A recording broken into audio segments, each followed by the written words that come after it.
Good afternoon, everybody, on this lovely Friday afternoon, or morning, or evening, depending on where you are. I hope you're all keeping well and been keeping busy. I will bring in the guys, and then I'll show you what we're going to be up to today. Okay. And today we've got Mark, the gentleman wood turner, with a small branch of wood sitting behind him, which he's planning on putting on the lathe at some point. And we've got Jamie from JP Woodwork. So they're going to be keeping me up to date with what's happening in the chat. Just pop that back up and bring the YouTube chat up. That's better. Right, what we're doing today. If any of you were watching Scott last night, I said today that I'd probably set up the Simon Hope hollowing jig, which I'm going to do. I've already been playing with this, getting this down into round. This is a bit of gnarly spalted beech, which has got cracks in it. It's got a bit of burr in there. There's some rot in there and everything. This part here is a branch that was grown out of it. So the plan is to do a vase and have the branch that was going out of it as the neck. Now, as you can see, there's a great big void here. That'll end up still being a void. If I switch the lathe on, you should be able to see down through the piece to see how thin the neck of this vase is going to be. So this is going to be a whole bunch of fun, this is. And I can see it. I can see it all going tits up. You are mad. So I'll carry on shaping the outside of this, and the guys can let me know what's happening in the chat to start off with. Shall I read the list? Yeah, go for it, mate. Right, from the list so far, we've got Andy H is returning, Barry's Wood Creations, Brent Beecroft, Duncan the Curly Turner, Gerard the French Turner, Robert from Hodgepodge Woodworks, probably with Harry, Ian Leonard, Jennifer's Crafted Creations, Lawrence Begager, Patrick Hanley, Rex B, Robert Dolman, Steve Ellis, Robert Lapsley, Steve Hale, Terry Bartlett, TJ Turning, Trevor P. Hobby Wood Turner, Wivy Woodshed, Wood Wizardry by Colin, and who else have we got? And somebody else. Barry's Wood Creations, Terry Bartlett, Trevor P, Brent Beecroft, Robert Dolman, Radar the Wood Turner, Woodworm Paul. That's about it for the moment. Sorry if I missed anyone.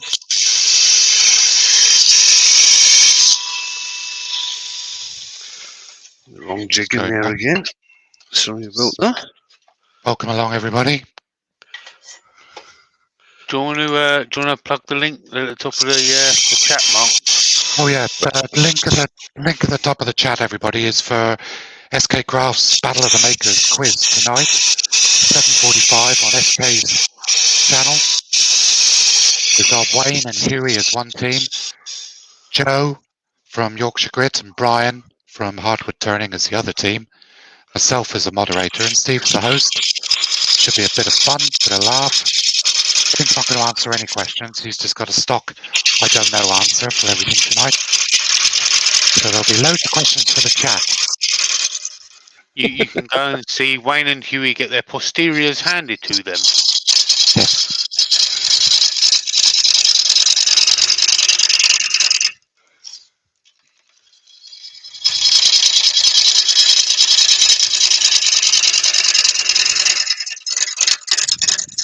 Now at the moment I'm turning this all wrong because this is side grain and I'm actually going downhill on it and I shouldn't be.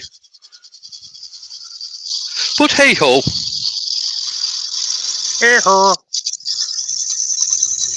Here. This whole piece just screams of ah. I think it's when Wayne starts screaming is when we need to worry. Yeah.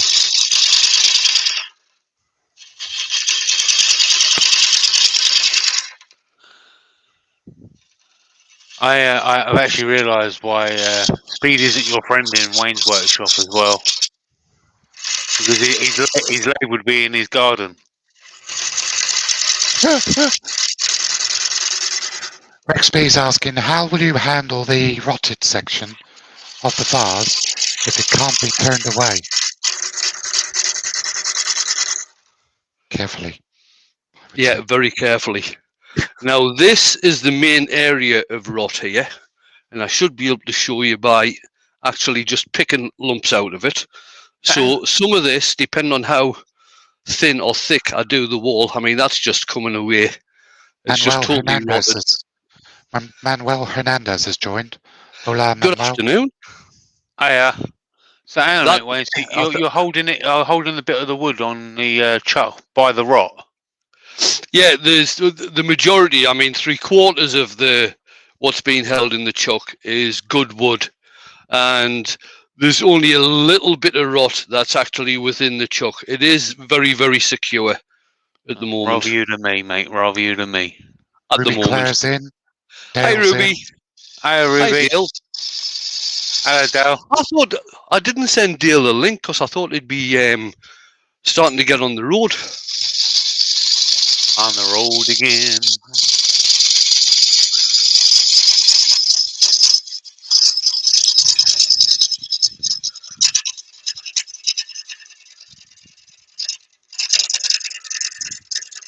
Benjamin's in.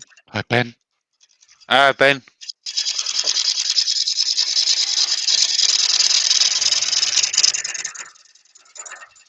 Trevor P's joined. Hi, Trevor. Hello, Trevor. Chris Spinning with Dodgers in. Hello, Chris.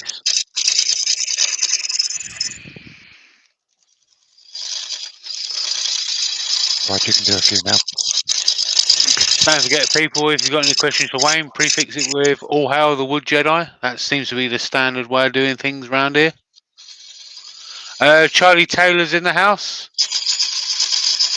And Martin at Woody's Creations says, afternoon all. Good afternoon. Let's quickly go up a little bit just to see if I've missed anybody. Don't think so. Jennifer's in. I don't know if that's a new one or if she's or if I've missed it earlier. Barry's with Chris says, question. Sorry if I missed it, but what's the size of this piece? Oh, that's a very good question. No, who said it is? It's about 10 inches long, and it's about what we're looking at, or maybe 7.5 inches diameter. Yeah. Dale has put the link to virtuallycrafty.com in there, which is the Virtual Craft Festival, which is taking part on the 29th of May, which is a day of crafting and making from various different makers from around the globe. It starts off at 10 AM in the UK over on my channel, and then it gets passed over to Nick the Flaming Turner. And also we've got on there is Scott the Blue Light Tumbler, Dale from Maple Tree Studios, Al's Hack Shack, Whitehall Pottery, which is Heidi Jacobs, Stuart Farini, Pam from Highland Boxes, Kez from Spirit and Bear, Cammy's Garage or Garage, depending on where you're from, Mr. Wayne the Woodturner, the Glass Blowers from Art of Fire, then you've got the Troublesome Threesome, Franco, Andy and Chris, Daryl from Dreadnought Woodshop, Jake Thompson for all your resin casting and resin casting accessories, and it finishes off with Carl Jacobson from over in Oregon. So there you go, to Virtually Crafty, and it will take you to a running playlist for the day. Brian's in from Hardwood Turning. Good afternoon, Brian. Hey, Brian. Hello, Brian. Sounds like it's going to be another fantastic day on the Craft Festival. Yeah, it really does. We was planning on getting Zach from ZX Fabrications on this time, but unfortunately, due to television commitments, he was unable to keep his commitment to us. So it's a shame, but we're going to get him on next time. We're turning by Barry's just joined. Hi, Barry. Hello, Barry. Question from Dale. All hail the Wood Jedi. Do you still have the Jaffas? No, the Jaffas have gone. But I've got the sliced sausage ready to put into a freezer bag. Do you still have all that flavoured coffee that you bought? Yeah, like I would do that. Oh, you told me you did. Have you still got the coffee flavoured coffee? Oh, I still got that. What about the beer flavoured beer? Yeah, there might be a couple of bottles left. Malcolm Douglas has just joined. Hi, Malcolm. Hello, Malcolm. Right, start doing some shape in the top now, I think. I can actually now say, speaking from experience, if you ever go to Scotland, make sure to have a tatty scone.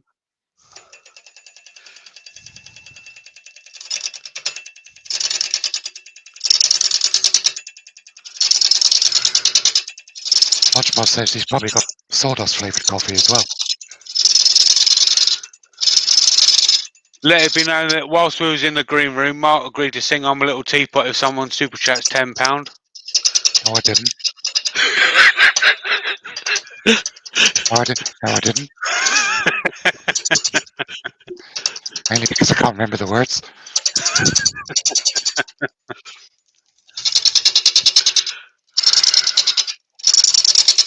If you do want to support Wayne, don't super chat him. Buy him a coffee instead, because YouTube take 40% of any super chats, and Buy Me a Coffee doesn't. The link's probably in the description.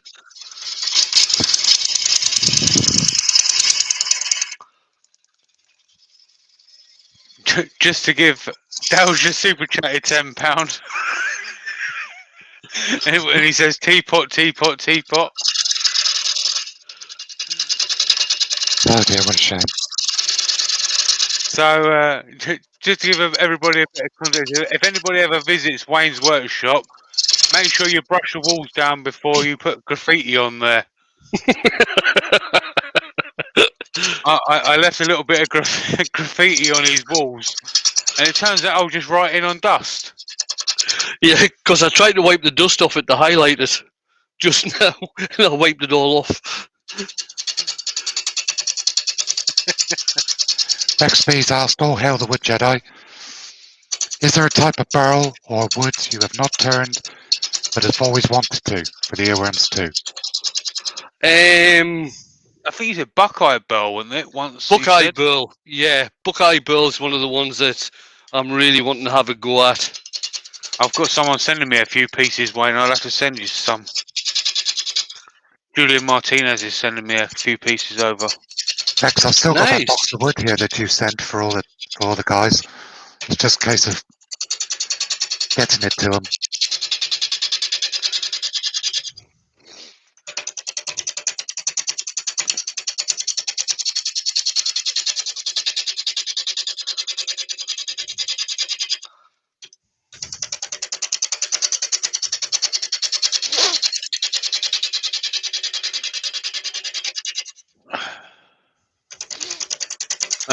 Dale says, all hail the wood Jedi. Given Mark won't sing, will you turn a teapot at some point? Will I turn a teapot? I could certainly have a go at doing that. I'll tell you what, when we'll do a collab, alright? You do the teapot from Beauty and the Beast, and I'll do the cup. Do you want to see if Wayne's ever seen the Beauty and the Beast film? I don't know, maybe. He might have sung along to it. This is actually, there's not going to be as much void left in this as I thought there was going to be. In fact, there's probably going to be none. So this might end up working. Wizardry by Colin says, Mark, I'm a little teapot, short and stout. Here's my handle, here's my spout. Tip me up and pour me out. No, I can't read that at all. It's just gobbledygook. All the letters are mixed up. Dale says he will scroll through the tea bag.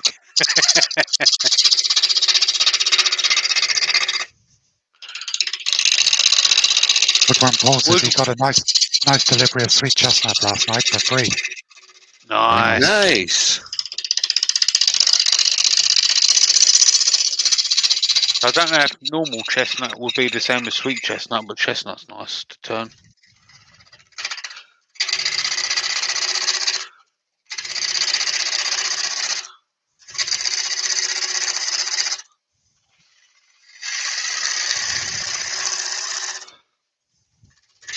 Rexby says the teapot on cup would be an awesome item for Mark's charity. There you go.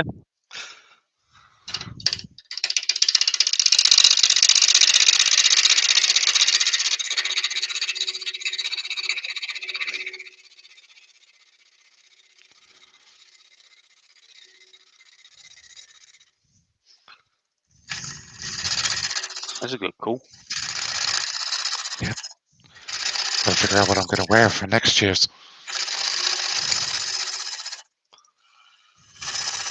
Well, you have to go some to beat it 2-2, mate. I know someone with a Team Wolf costume. Yeah. That was funny.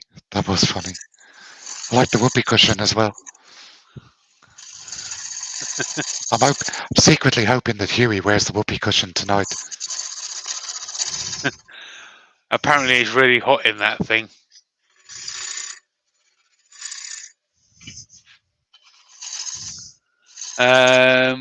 Christos says, Mark, if you put your hands on your hips, you could be a sugar bowl. It's because I'm so sweet, obviously.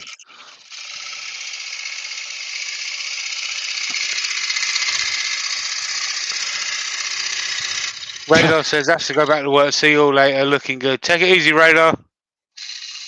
Charlie Taylor says, are you going to use resin on the turning? No. Wayne doesn't do resin.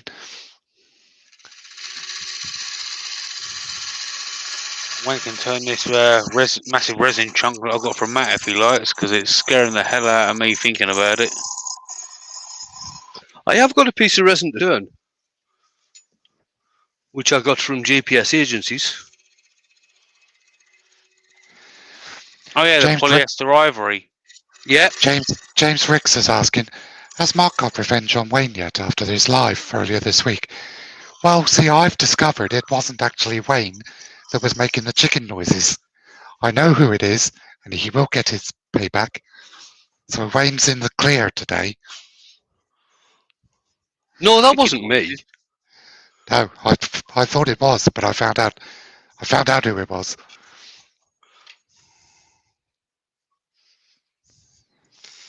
Right, I just want to take the bottom of this in a wee bit. It's looking a bit out of proportion. Greg Alexander's just joined. Hey, Greg.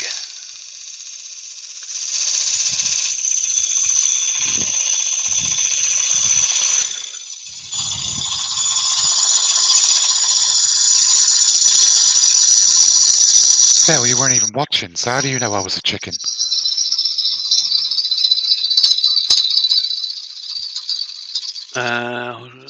I told you it was Brian the farmer. He's a horse and chicken whisperer. Not Colonel Sanders is Brian. That's how I found out, but Hodge. Because I don't see the chat while I'm doing a live. I had to watch it back and read it later. If you hear people doing this, that's definitely Brian because he's a raspberry. Only because he calls you strawberry. I know, that's why he's a raspberry. I don't know why he calls me strawberry.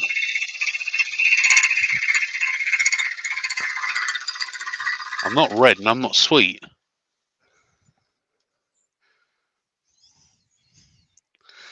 There we go.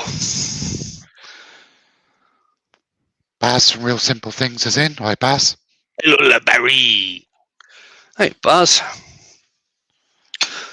Right, Well, I'll give this a bit of a sand.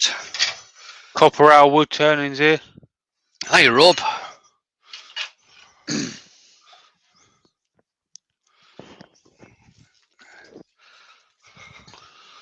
I'll just give this a quick sand for the moment, seeing how it's going to be a work in progress, this one. Uh-oh, he nearly dropped his ball. catch. You're Good joking, catch. man. Good catch. That's why I was on the cricket team.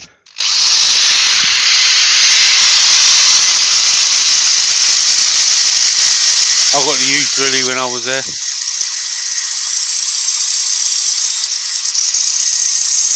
I turned drilly on it and he threw me across the room. I think it must be just you, Doug. Refresh your YouTube. Hodgepodge says, what direction is your sanding disc going in relation to the piece? Right. The piece is going towards me, and the drill is turning that way. Okay. So it's perpendicular.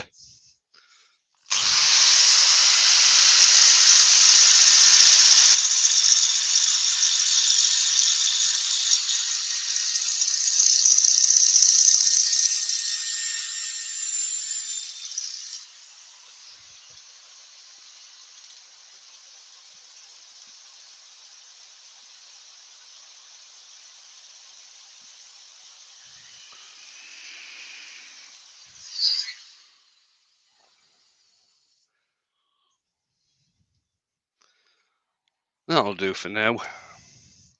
That was just a quick going over with 80 grit, just to get a bit of sanding in there. Because like I say, this is going to be a work in progress. And what I'm going to do now is get it drilled out.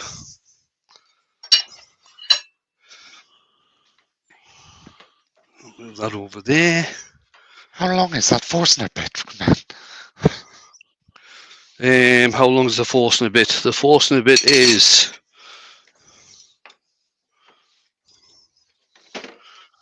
18.5 inches.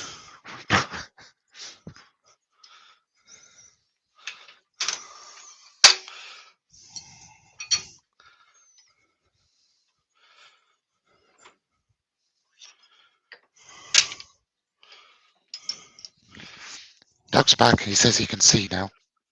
Good. Cool, cool, cool.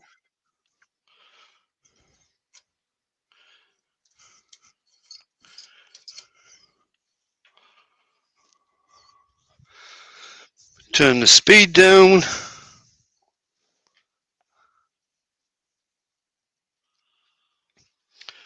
Bring this up nice and gentle.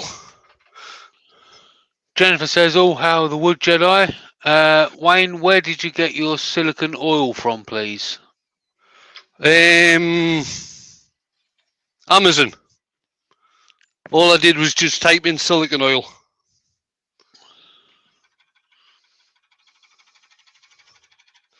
In fact, looking at the... Hang on. I might just use my normal drill on this.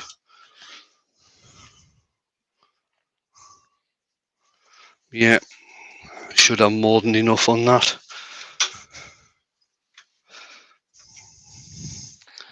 Wait, mate, do you want to go to the side camera?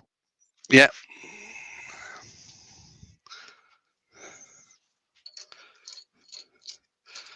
Let's have a look, see how far down I'm going to go. Probably all the way up to the chuck.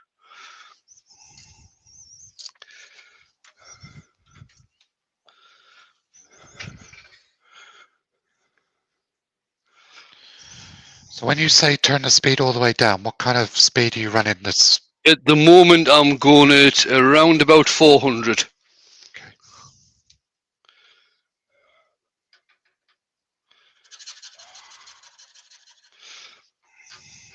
Best thing to do would be to actually turn that bit off at the end. It'll make life a hell of a lot easier.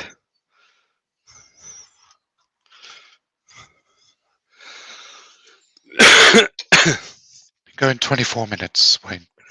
Grand.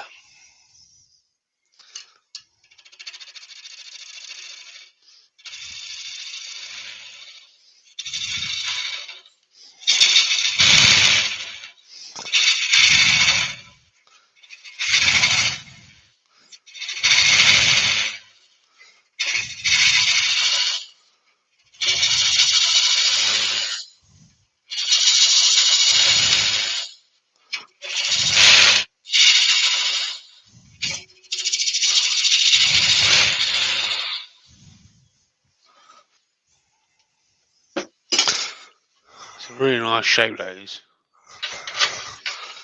It's very sort of amphora shaped, isn't it? Yeah.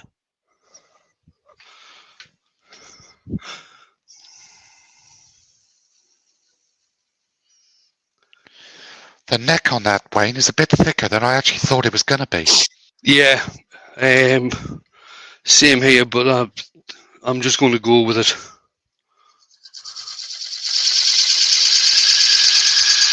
Can always turn it down thinner afterwards, can you, I suppose?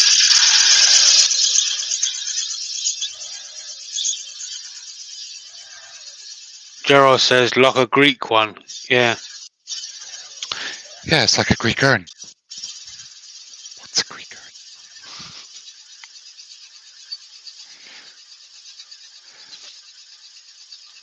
The old jokes are the best. Steve from SK Crafts is in. Hi, Hey, Steve. Must be on his lunch. He's probably waiting for the AA to turn up.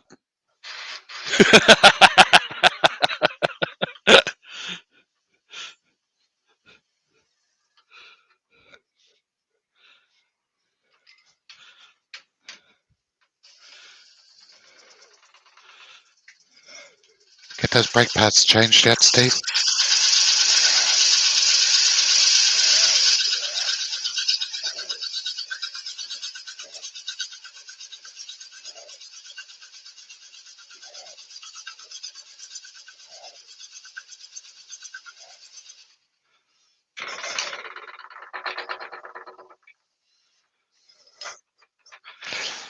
Steve Cassidy says, go on, Mark, I'll bite. What's a Greek urn? About 20 drachmas a week. Euros. Boom, boom. I'm old school.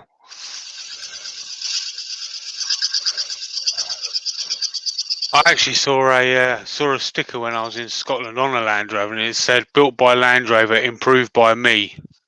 So it basically give you a substandard vehicle, and it's sort of like you got, sorry mate, it's substandard. You got to fix it and repair it yourself.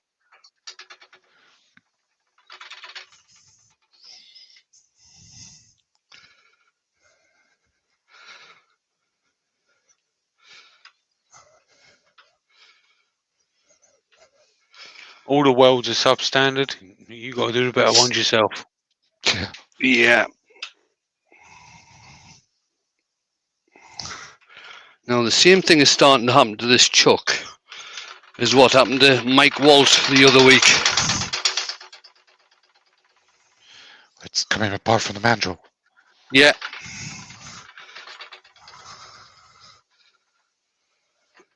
Well, that's not good. No, it's not, but some two-part epoxy will fix that. There you go. Where there's a will, there's a Wayne.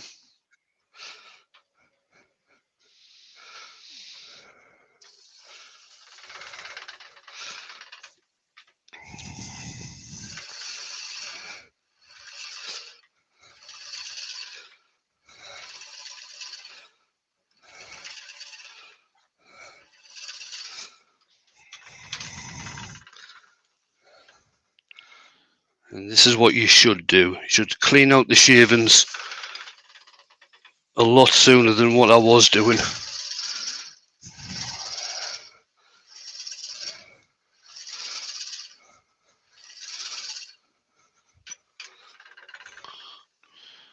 Whereabouts do you get them extensions, Wayne? You can get them from Amazon. The thing that you've got to look at, though, there's that many different sizes of extension out there. You've got to try and find one that will fit actually onto the Forstner bit. Ah, right, okay. You know, because a lot of the different types of Forstner bits come with different size stems. Yeah. I've got six Forstner bits. 4 of them are 6mm, and the other 3 are 9mm shanks. And what's my extension? Just a 6mm. Steve's put, that's why they last for 500,000 miles, because they are always being repaired. That's why I can't afford to smoke or drink. It's true. Yeah, Steve's got it's the same as them shovels with 4 new heads and 12 new handles. That's the same as Steve's Land Rover.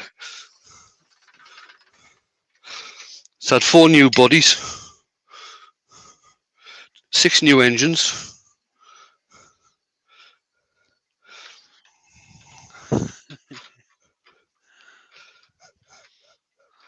Luckily, only one new driver.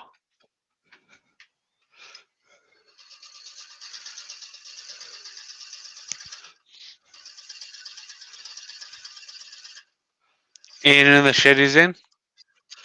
Hi, Ian.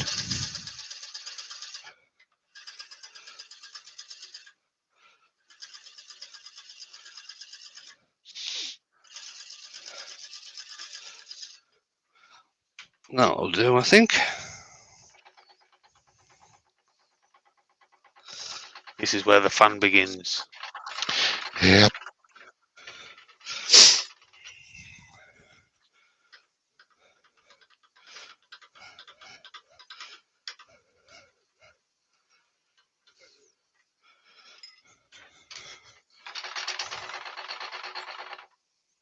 I did it again, didn't I?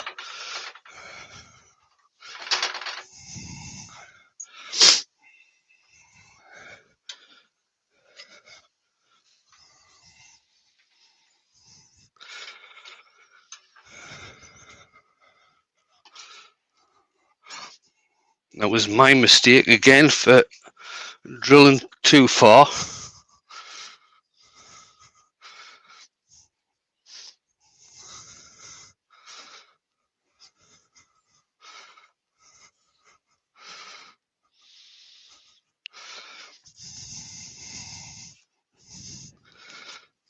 Go on, mate. Nearly there.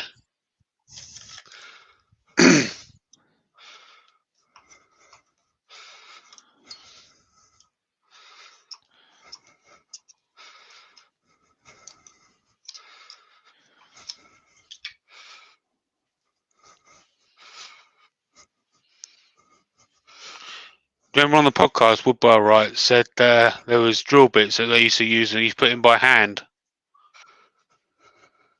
There you are. Yeah, sod that. Yeah. Back in the days. Back in the day. Imagine hollowing that out by hand. Oh, yeah, no thanks. No, I might give that a miss as well. Now, I'll just do some work on the neck, and then we'll get the hollowing jig out.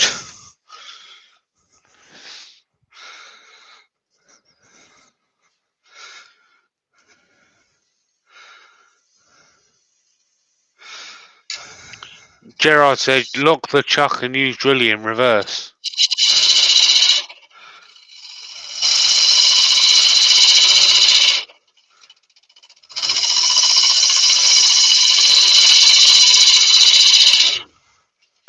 You connect drilly to that and lock the chuck, it'll spin the lathe.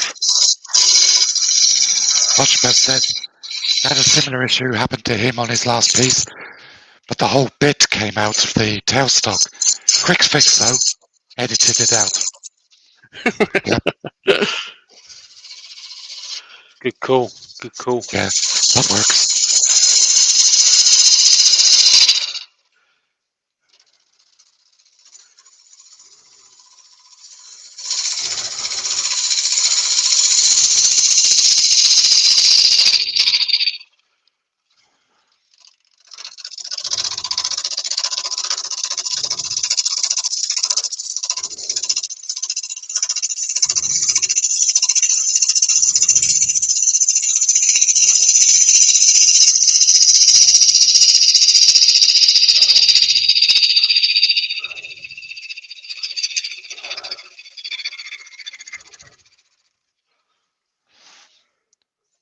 Is that a bowl gouge or a spindle gouge? Bull gouge. Bowl gouge, okay. It's my small 1/4 inch bull gouge.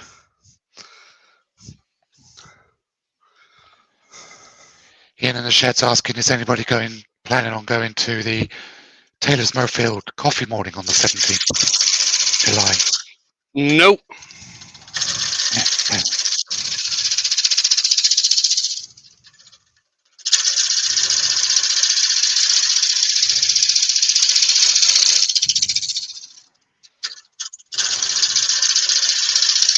Far from me. I'm saving my money for Harrogate. I think anytime soon, if I'm travelling down to Yorkshire, it's going to be down to Yorkshire grit.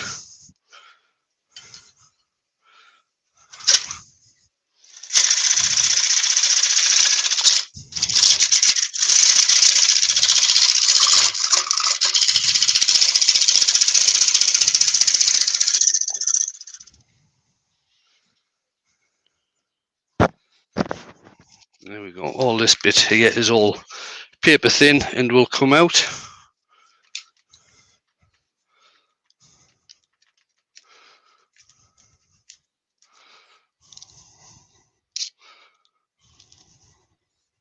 Carving as well.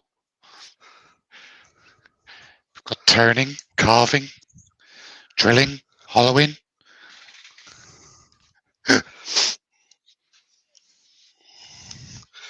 Right, what I'll do now is get the Simon Hope jig set up.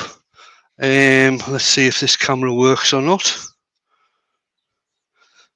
There we are.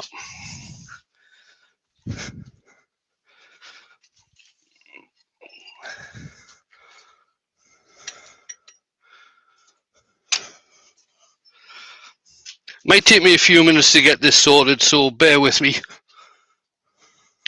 We're turning by Brandstrap has joined. Good afternoon.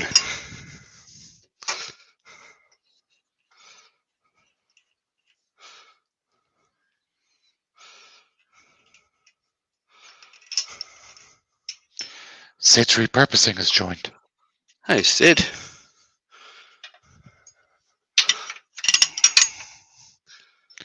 And David Miller's joined. Sorry, David, it's Friday. You don't have to stand in the corner on Fridays.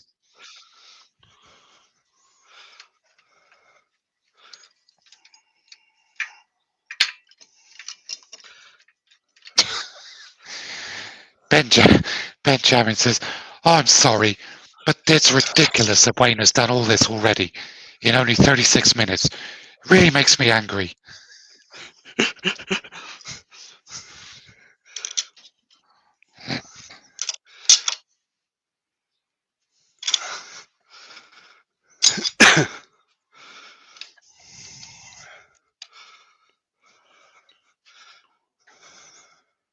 Still there, Jamie?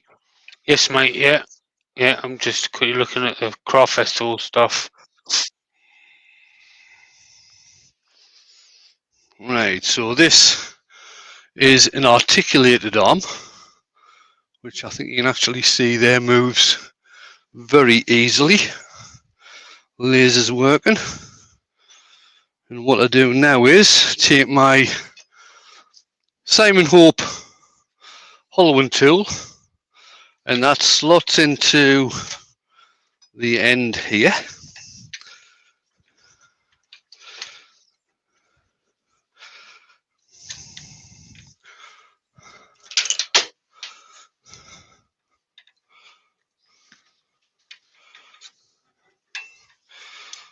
Bring that back.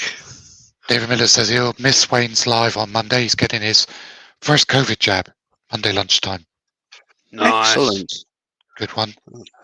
Yeah, getting your job is more important than standing here watching me, or sitting there watching me, I should say. Right, so the way to get this set up, let's go to the overhead. Bring that up like that. You can see there, this has got a laser. You can see that on the back of my hand there. Yep. So what you do is get the cutter lined up with the laser. I've got a piece of paper here, or I did have a piece of paper here. I'm just going to draw a couple of lines on this. Found the Sharpie. There's found.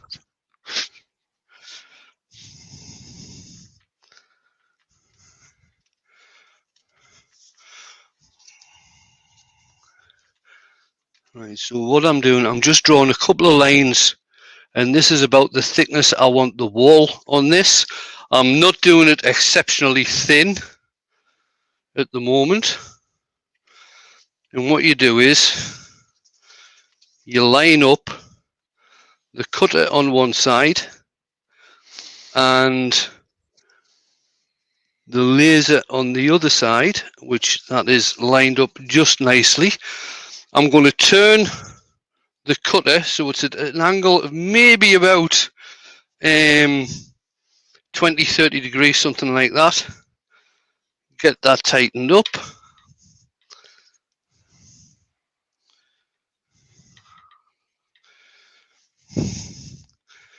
Make sure that's still set. Yeah, that's fine.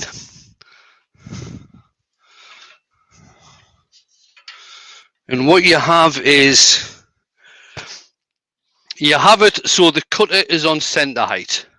Okay. Now the jig itself, I think you can just see the black color here. You set this so when you set it so the cutter is on center height, and you use the tool rest as obviously as a rest as well. So that should be just nice for going in there. I might have to take a wee bit just out of here, just so I can get the rest of the cutter in. Do you want to go to side cam again? Side cam. Okay. Which lead is that? Don't want that one. Get that out of the way. That's the lead. What's the thickness of the hollowing bar? 3/4 of an inch. Or 19 mil.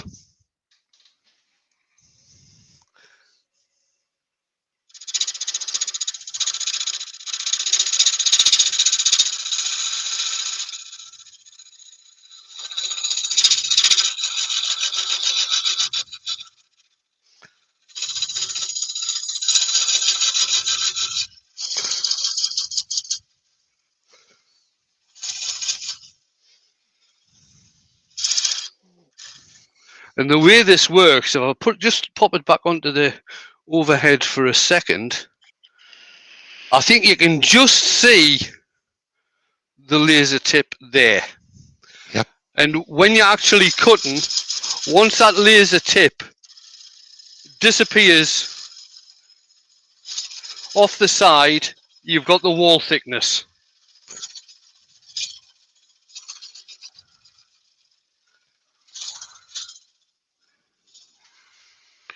Do.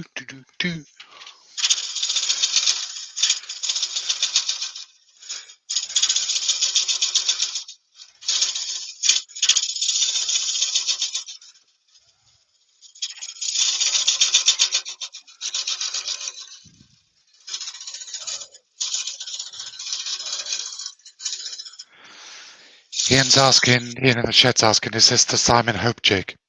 It is, yes, Ian.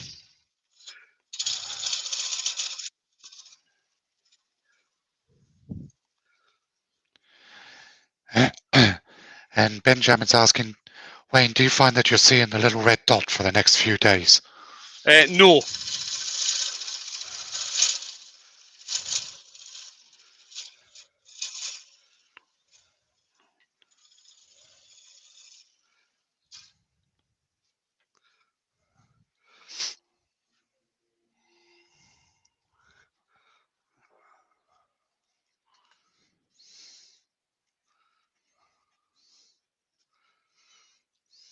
Want to take, I'm not actually getting this cutter in quite how I want to. Let's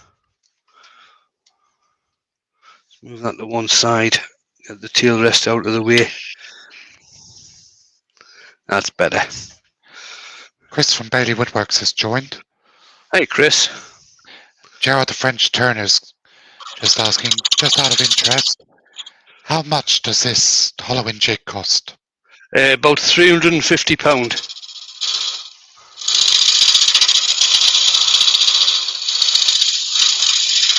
And Hodgepodge is asking, have you considered swapping the laser for the camera? Yes, I have considered it. I just don't have the money at the moment to do that. I wish I actually had the money to get the camera unit when I bought the hollowing jig, but I went to buy something else.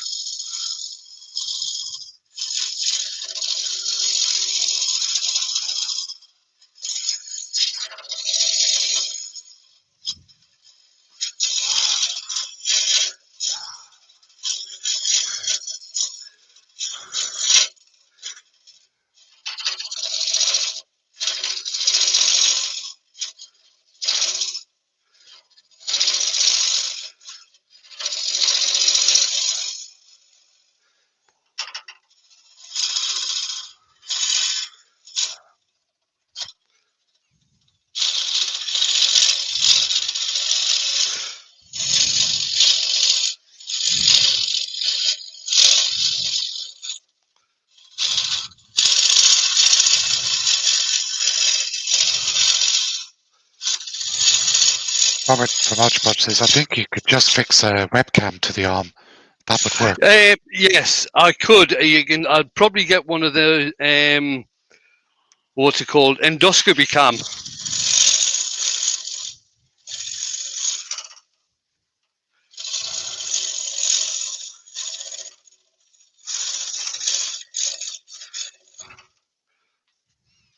And that feels like it's getting all blocked up inside there with shavings. So I'll just bring that out of the way.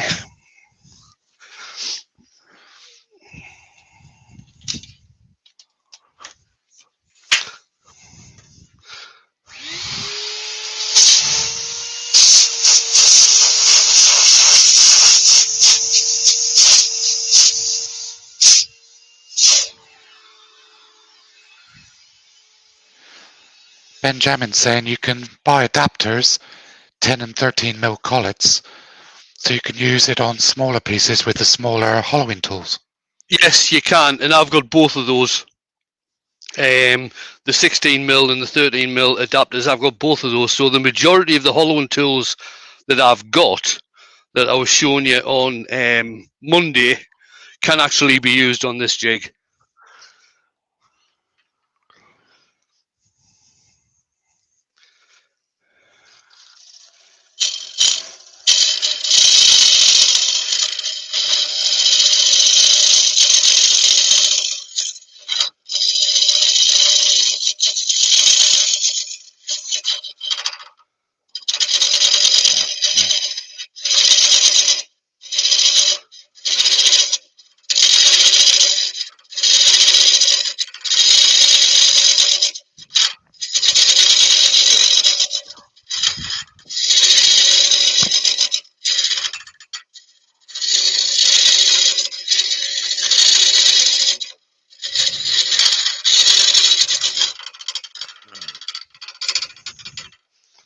Getting filled up with shavings again.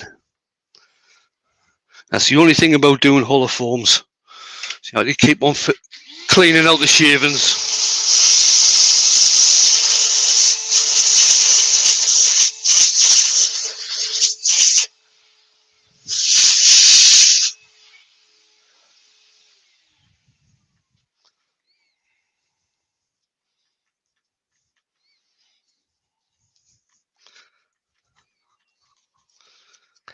Phil Skoltok says, Wayne, doing a DIY conversion from laser to camera isn't too difficult. Use it with a cheap second-hand 15-inch computer monitor. Right. Which I've got.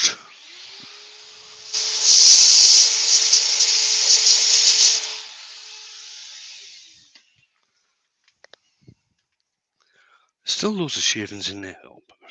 We'll carry on. We'll carry on. Like I say, I'm not going to get all this done this lunchtime. Just getting enough done just so you can see the tool working. It would actually work a hell of a lot better if I hadn't put the throat on here, or the neck on here. That's kind of restricting the angle that you can go in at, isn't it? Yeah.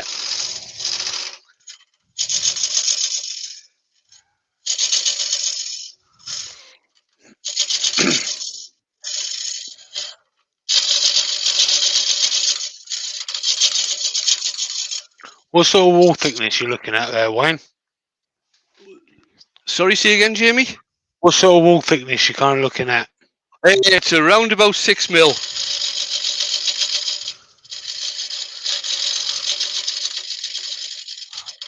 So as you can see from where the laser is, there's a hell of a way to go.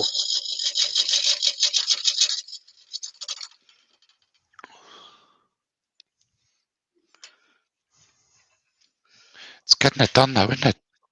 Oh, it's getting it done. But what's the chances of getting a catch and it knocking the laser off a little bit? Slim. Yeah. Yeah, if I had the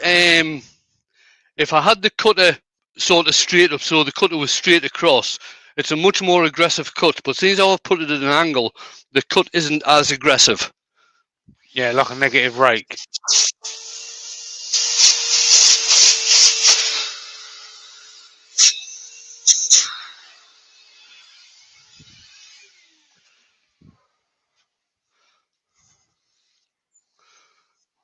Yeah, it's getting there. Dennis Beamish just joined. Hi, Dennis. Hi, Dennis. Dennis. I'm just sitting on a naughty step because he's late. That's all right. It's Friday. It's Friday, is it? Casual Friday.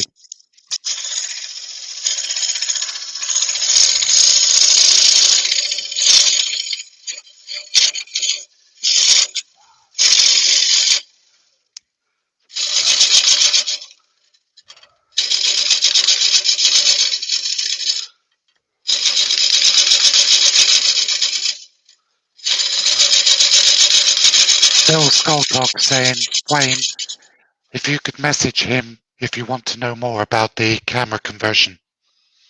I can easy set it up, Phil. I mean, I've got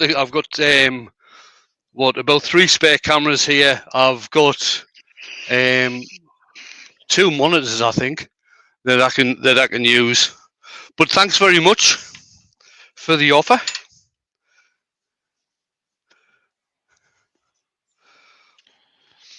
Sidley61 has joined. Hey, Sidley. How you doing?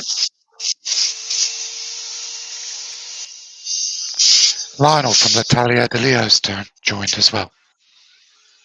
Good afternoon, Lionel. See, the other thing I can do to get more around the side, I'll have to alter the laser for doing this part, but I can actually alter the angle of the cutter head on here. Chuck that Allen key on the floor. So if I alter the angle of the cutter head and bring it more around like that, and then all I've got to do is get my piece of paper again and just alter the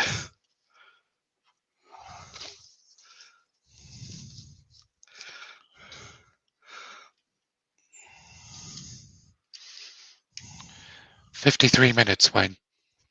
Right, I'll stop in a second, guys, and just let you see how I'm getting on.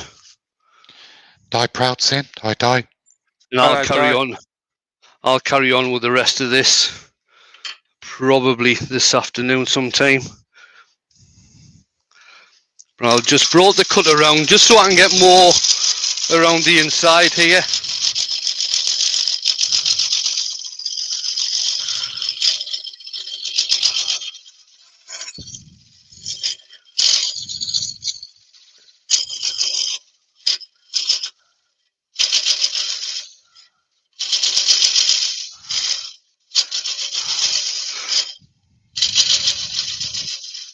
The cutting actually doesn't take a long time with this particular cutter. It's only a 6mm carbide cutter, cupped carbide cutter, but it is so aggressive.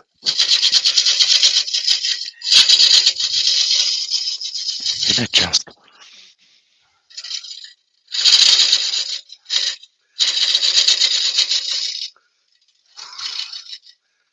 The time is actually having to stop and clean the bloody inside out all the time.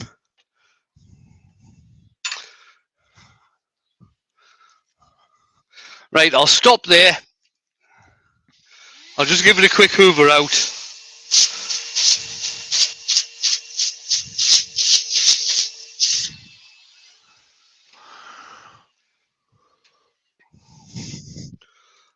So you've seen the piece that I'm actually doing.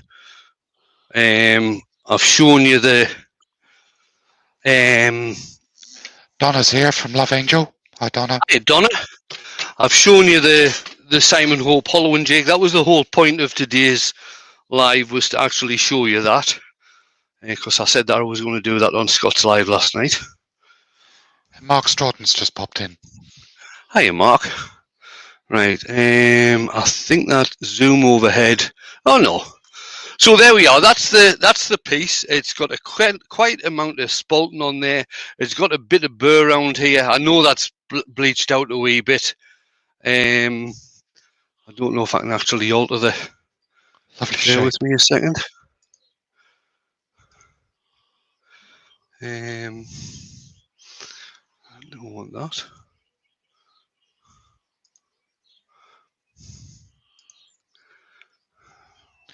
That dark patch, the void on the side, do you reckon that'll stay?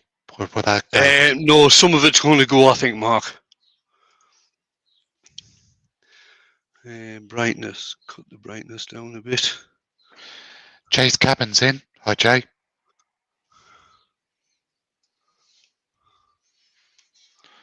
Can only Is that see colour you if showing you up chat. any better?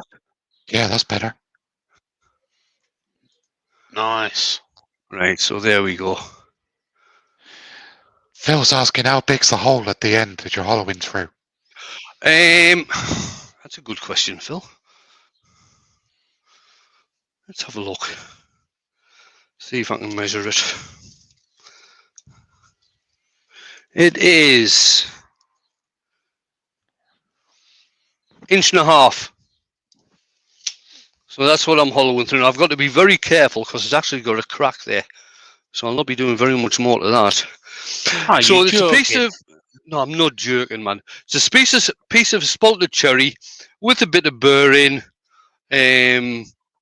I'll let you see what it's like with some... What should I put on there? I'll stick some sand and sealer on there just so you can see what it's going to turn out like.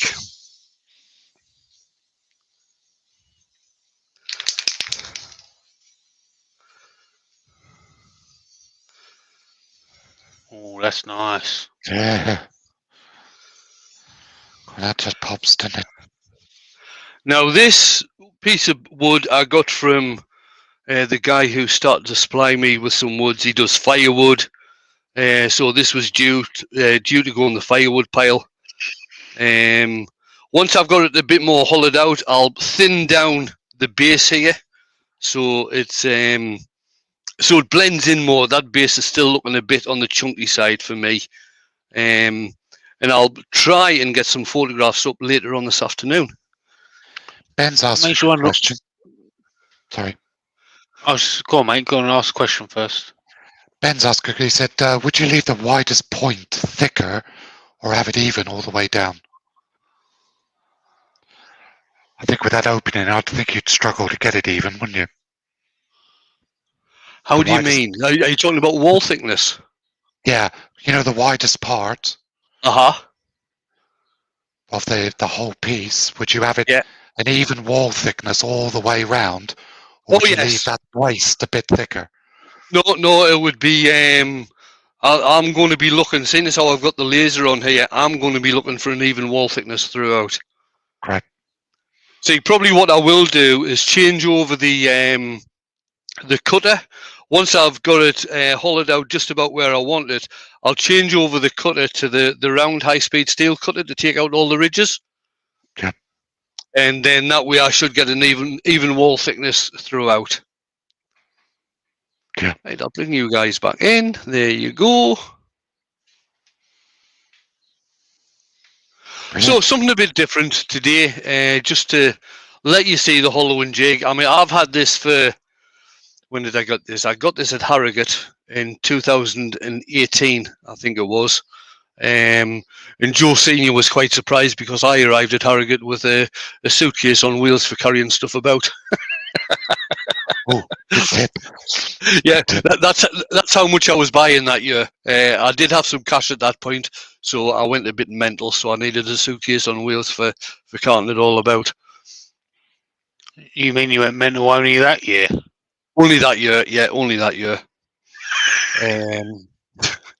Was that 2018 or was that 2017?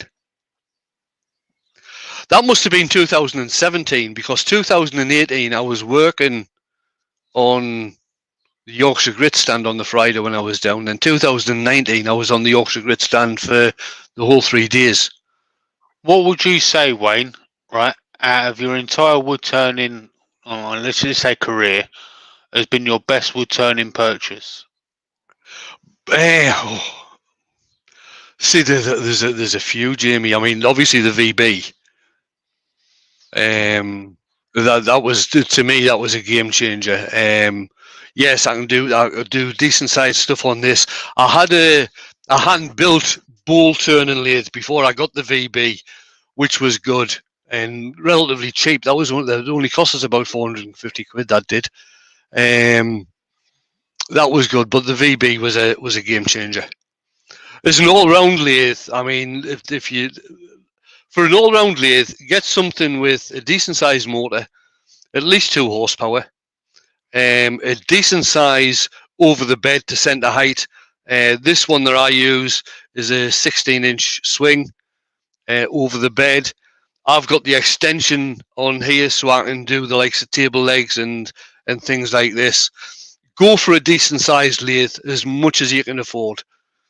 Tool wise, don't stint when you're buying wood turner, whether it's carbide, whether it's high speed steel. Don't stint. If you can afford easy wood tools for carbides, go for easy wood tools. As far as I'm concerned, they're by far the best. If you're going for high speed steel, gouges and things like this, although I've never used them, I would say, especially if you're in the States, see if you can afford the Doug Thompson ones, because they seem to be the best over there.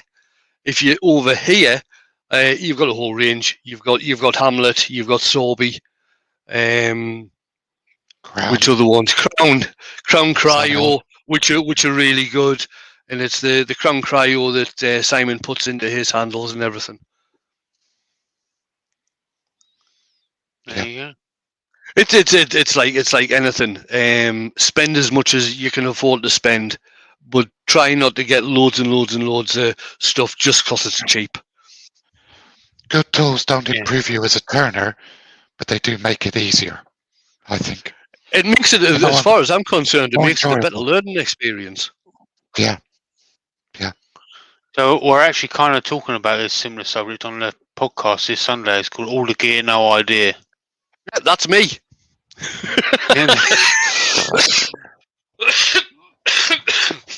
Definitely.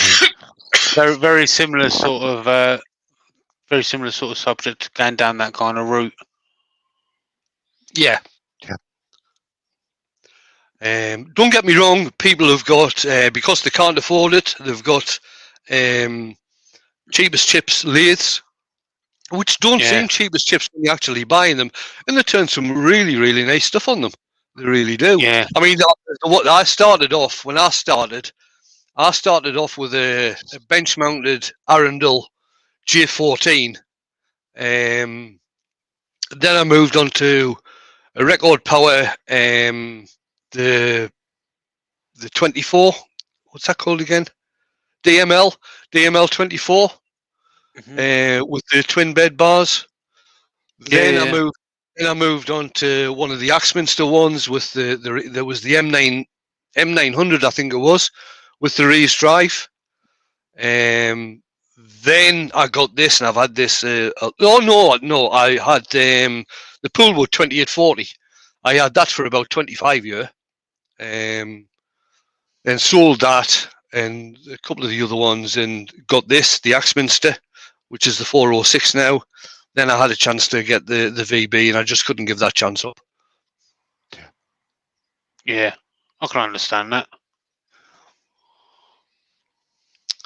So, how we doing? Oh, just gone too. I hope you enjoyed that, guys. It's unlike me to get to not do a finished product, I should say. I usually do, but I'll spend a bit more time on this. I said I was probably going to do it this afternoon until I remembered I've got some editing to do this afternoon. So I'll get back on this sometime over the weekend and get some photos up at some point. But it'll be the finished bit that I actually show in the photos. So I'm going to hit the button now. Thanks everybody for coming in. It is very much appreciated. It's nice to see everybody coming in and having a good chat and asking questions. Yep, been good. You're joking, man.